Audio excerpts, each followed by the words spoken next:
grotte d'Arcy-sur-Fur.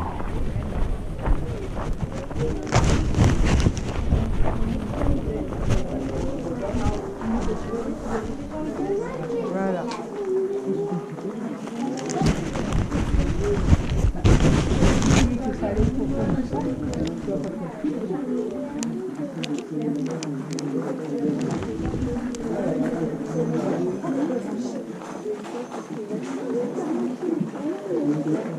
Moi, je suis pas dans les premiers de la classe.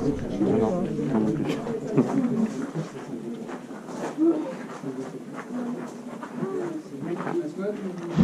Moi, c'est comme ça. Alors bonjour à tous, bienvenue aux grottes d'Arcy. Je me présente, je suis Clément, je suis le guide pour la visite. On va descendre ici 35 marches pour me retrouver dans la grotte et de me retrouver devant le panneau des photos des peintures avant de voir les vrais. Les marches, elles peuvent être humides et glissantes, donc faites bien attention, les enfants ne courez pas dans les marches, on a le temps, on n'est pas pressé. Donc, prenez bien votre temps et puis je vais récupérer vos tickets à l'entrée. Donc on est parti donc pour notre petite balade dans la grotte.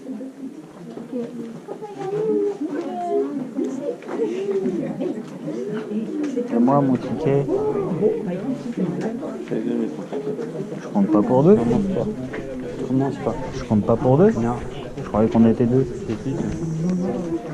Ah, c'est parce que j'ai maigri. Ouais, c'est pour ça. C'est pour ça.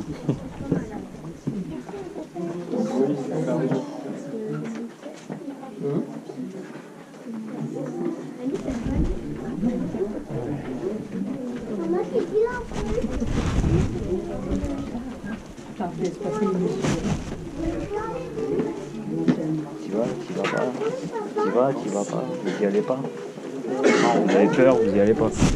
Bonjour.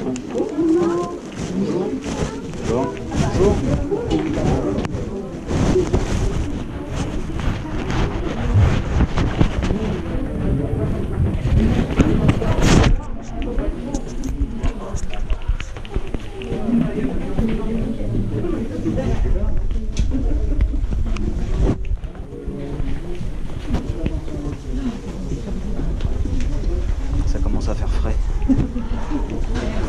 Ah, je me ferais dans un épisode de Ghost Adventure. Venez, on jette des filles.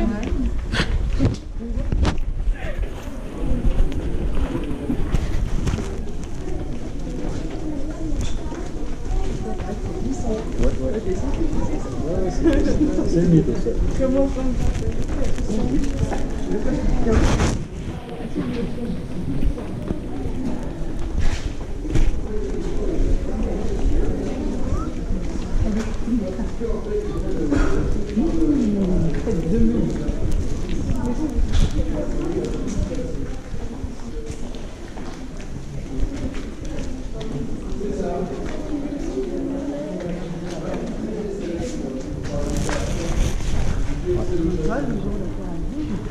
Non, terrible.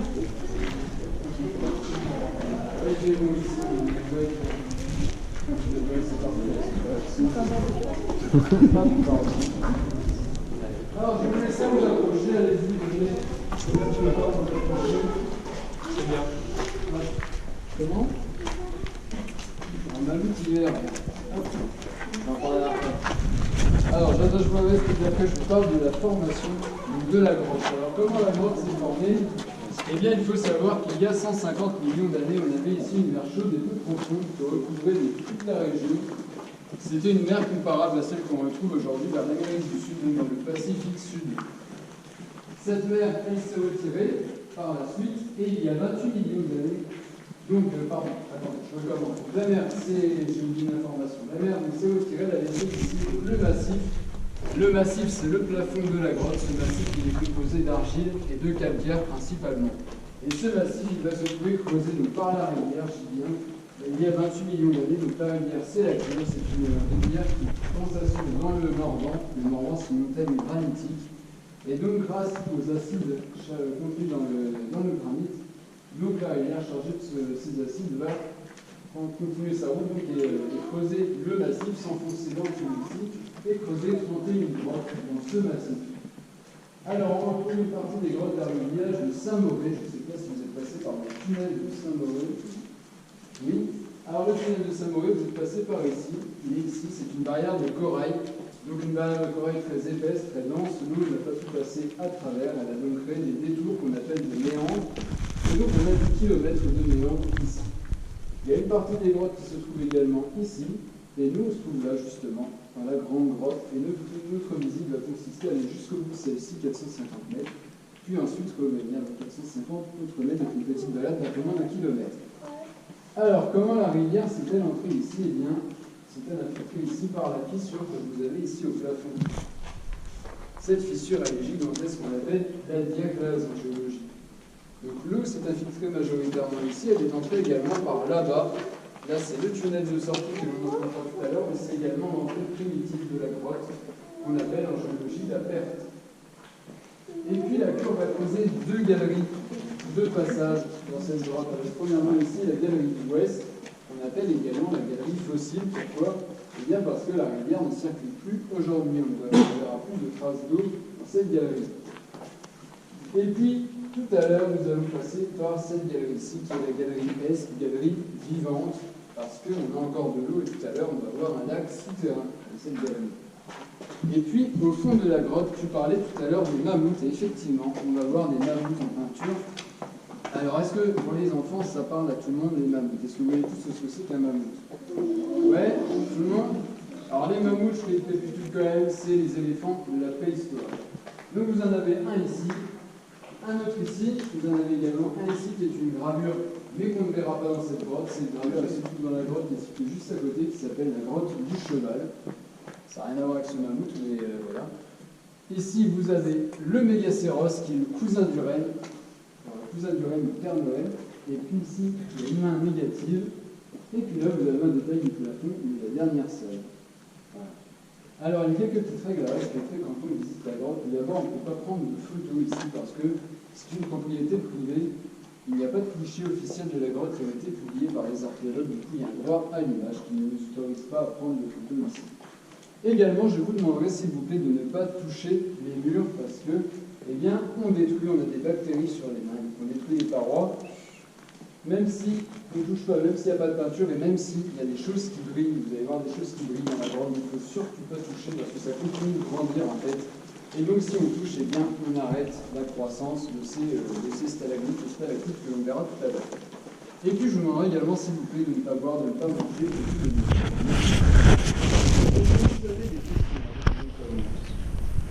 non?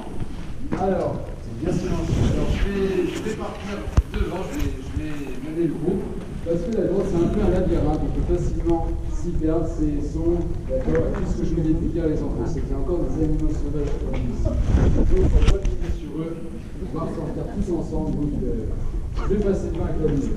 Et puis, si vous avez des questions sur le groupe, n'hésitez pas à me demander, je vais répondre. C'est quoi dans le sac? Si je le dis, je vais faire quoi? Je vais aller avec le tout en fait.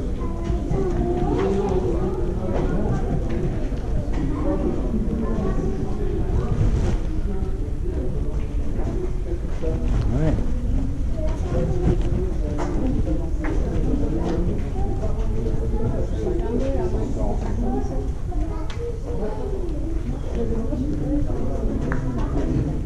Elle est un peu fraîche la clim quand même.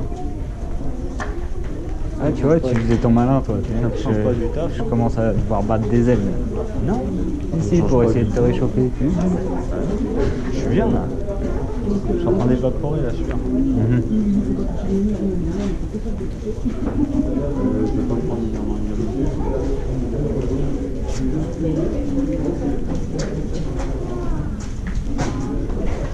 Alors ici, monsieur, là, on va passer dans un passage facile et droit, et également en bas de plafond. Vous faites bien attention à votre tête quand vous entrez ici.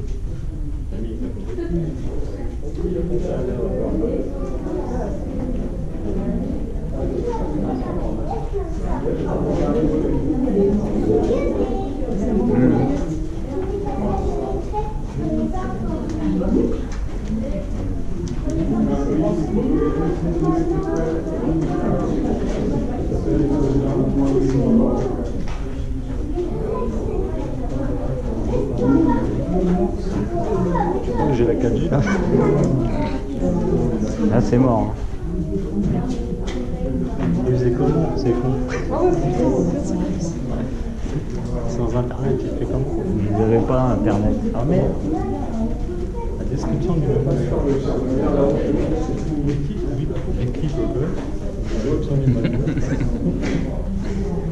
Comment peindre un mammouth. C'était pas Wikipédia, c'était Wikimania.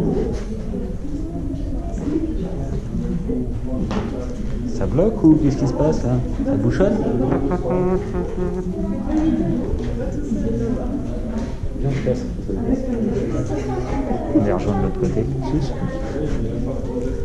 On va faire mal, on peut. Bon là il est bien devant, il ne voit pas.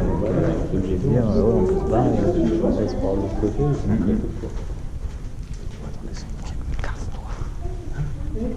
On dirait pas le monter une police. Je filme. En fait, on est tous un week-end nuit d'enfer.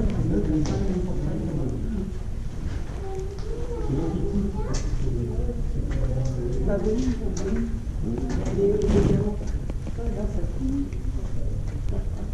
Touche pas, putain.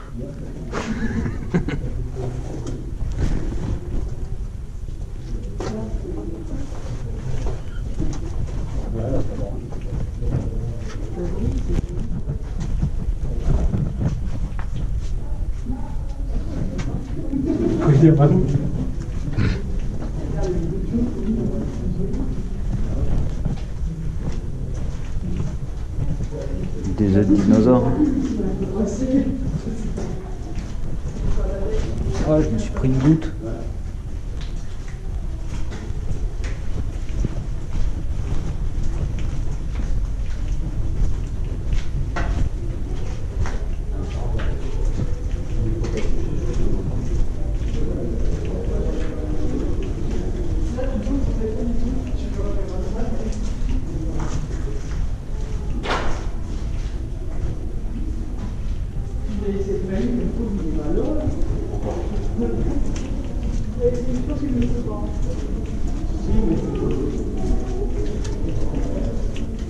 Alors je vais vous laisser à l'avance un peu pour que les personnes qui sont derrière vous puissent. Ouais, le dernier.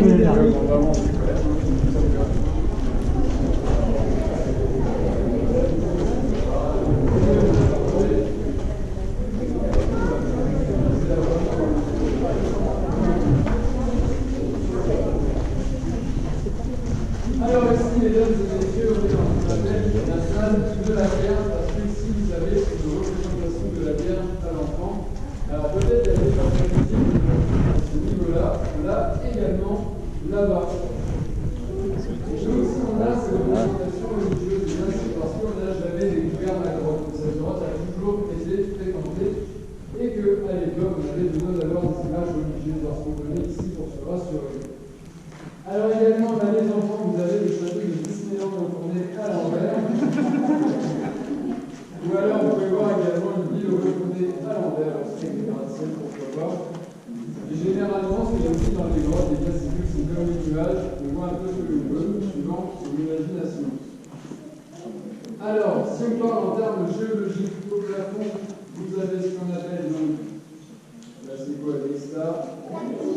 Alors, les stalactites ici. On les connaît déjà, tout va bien, ça va. Et puis, donc en bas, une stalagmite au sol. J'ai pas dit ça. Une stalagmite Ouais, bah, je l'ai dit. Mais également, on a les stalactites avec un T comme d'habitude, parce que les stalactites sont creuses. Alors, ici, on se trouve en tête de la surface du sol, et donc l'eau de pluie qui s'infiltre dans ce sol se charge d'une pierre, de cailloux qu'on appelle le calcaire. Et ce calcaire, eh bien, il va se déposer au plafond et former ici ce qu'on appelle donc les stalactites. Donc tout ce que vous allez voir, les stalactites et les stalagmites, c'est du calcaire. Alors justement, comment ça se forme les stalagmites? Eh bien, c'est la goutte d'eau qui arrive en bout de stalactites qui tombe sur le sol. Et bien, si cette goutte d'eau elle est encore chargée de calcaire, eh bien, elle va former ici ce que l'on appelle donc les stalagmites. Voilà. Alors, est-ce que vous connaissez la vitesse de croissance d'une stalactite ou d'une stalagmite? Un chiffre au moins, une moyenne. Ouais, c'est ça, exactement, vous avez 1 cm par siècle, c'est ça. Alors, si ces stalagmites et ces stalactites, elles poussent d'1 cm tous les siècles, d'1 cm tous les 100 ans. Donc, c'est préhistorique, ça, on est sûr. D'accord, mais vous voyez là que les stalactites, eh bien, elles sont cassées. Et ça, c'était au XVIIe siècle. Donc, à l'époque de Louis XIV, pour les enfants, je ne sais pas si ça vous parle mieux. Mais à cette époque-là, on avait déjà des petites idées ici, et les guides avaient sur eux des marteaux pour classer les stalactites parce qu'à l'époque, il était normal que vous repartiez avec un morceau de stalactite en souvenir. Pourquoi? Parce qu'on pensait que c'était de la glace et que ça repoussait tous les hivers. Donc, du coup, il était toujours conseillé à l'époque de casser ces stalactites. Et puis, c'était également la mode des rocailles, la mode de construire des grottes dans les châteaux comme Versailles ou Montpellier. Et donc, Arcy, se trouvant à proximité de Paris, et ça a beaucoup servi à l'extraction de la valeur naturelle pour construire ces grottes. Également, qu'est-ce que je voulais vous dire? Oui, on va parler d'argile. Alors, justement, là, vous avez un plafond très plat ici. Ce plafond très plat, c'est de l'argile, justement. Je vous ai parlé tout à l'heure du massif argilo-calcaire, de l'argile et du calcaire. Là, vous avez le calcaire et là, l'argile. Alors, l'argile, c'est imperméable. Ça ne laisse pas passer l'eau. Du coup, c'est pour ça que vous n'avez pas de stalactite. C'est ici. Et puis, l'aspect blanc et brillant que vous retrouvez ici, eh bien, c'est blanc parce que ça continue de grandir. C'est toujours en formation ici. Et puis c'est brillant parce que ça suit le taux d'humidité à l'extérieur. Donc quand il fait chaud et surtout sec, ça brille beaucoup et l'hiver, quand il fait plus de l'huile, eh bien, ça devient beaucoup plus foncé. Comme la partie des stalagmites que vous avez ici dans le vaisseau lumineux. Est-ce que vous avez des questions, monsieur David? Non? Alors, on va pouvoir poursuivre. Ça brille parce qu'il y a quoi? Il y a des gens dedans ou quoi? Ça brille parce qu'il y a des gens. Oui, il a dit, il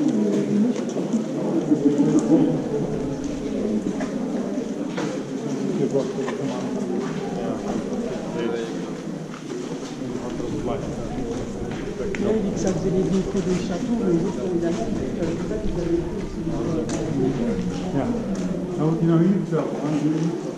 Bien là aussi.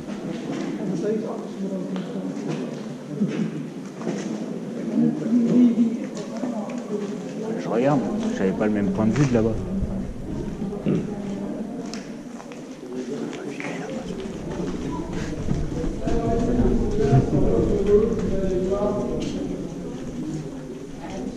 Sur l'autre gauche, ici, vous allez voir donc la méduse, qu'on appelle la méduse. Vous pouvez également voir des familles de baleines, des dents de baleines, ou alors également des carnassiers, un brocoli ici. Vous pouvez voir vraiment que vous voulez souvent l'imagination. On a également mis dents aussi avec des racines. Enfin, vous pouvez voir vraiment ce que vous voulez. Et cette méduse, eh bien, c'est une raclée. Je vais vous expliquer ça juste après. On va voir faire un peu juste après. Par contre, ici, c'est bien